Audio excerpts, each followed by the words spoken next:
ఈ వీడియోలో ఒక ఆమె ఒక బ్రిడ్జి మించి నదిలోకి దూకేసినప్పుడు అక్కడ ఉన్నటువంటి కొంతమంది మత్స్యకారులు ఆమెను చూసి కాపాడడం జరిగింది. ఆమెని తీరా బోట్లోకి తీసుకొని చూస్తే ఆమె ఒక వివాహిత పెళ్ళైనటువంటి స్త్రీ. ఎంత కష్టం వచ్చినా లైఫ్లో మనిషి చనిపోయేంత కష్టాలైతే ఈ లోకంలో ఉండవు. అది ఏదైనా కానీ ఆర్థికంగా అయినా, లేదంటే మెంటల్ పరంగా అయినా, కుటుంబ విషయాలైనా, కుటుంబ తగాదాలైనా, భార్యాభర్తల మధ్యన గొడవలైనా, ఏదైనా సరే మనిషి చనిపోయేంత పెద్దవైతే కాదు. కావాల్సింది కొంచెం ఓపిక.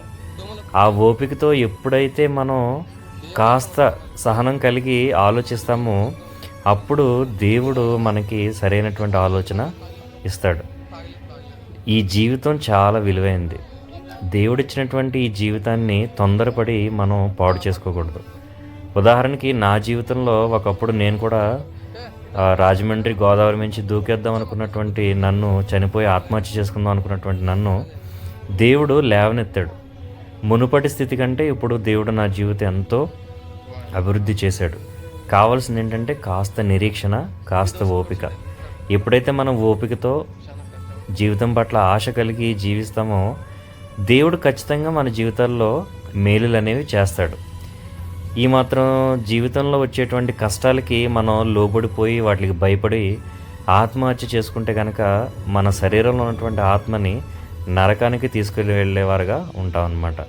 కాబట్టి ఈ లోకంలో వచ్చేటువంటి కష్టాలకి, నష్టాలకి భయపడకుండా దేవుడి వైపు మనం చూసినప్పుడు దేవుడు ఖచ్చితంగా మనకి ద్వారం అనేది తెరుస్తాడు.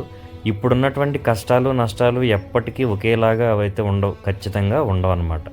కాబట్టి దేవుణ్ణి నమ్ముకోండి. యేసయ్య మన కొరకు రక్షణ కోసం తన యొక్క రక్తాన్ని కార్చి మనకి రక్షణ భాగ్యాన్ని అనేది అనుగ్రహించాడు. ఆ రక్షణ భాగ్యాన్ని ఎప్పుడైతే మనం పొందుకుంటామో ఈ జీవితంలో వచ్చేటువంటి అశాశ్వతమైనటువంటి ఈ లోకంలో వచ్చేటువంటి కష్టాలకి మనం చలించకుండా ధైర్యంగా ఎప్పటికప్పుడు మనల్ని జీవించేలాగా వాక్యం అనేది మనల్ని బలపరుస్తూ ఉంటుంది. కాబట్టి ఈ జీవితంలో వచ్చేటువంటి చిన్న చిన్న విషయాలకి భయపడొద్దు. దేవుడి వైపు తిరిగి చూడండి, దేవుణ్ణి నమ్ముకోండి, దేవుడి రక్షణ భాగ్యాన్ని పొందుకోండి. అప్పుడు దేవుడు మన జీవితంలో ఎన్నో మేలులు మన కొరకు చేస్తాడు. ఎందుకంటే నిరీక్షణ కలిగి ఉండమని దేవుని వాక్యం సెలవిచ్చింది. Praise the lord.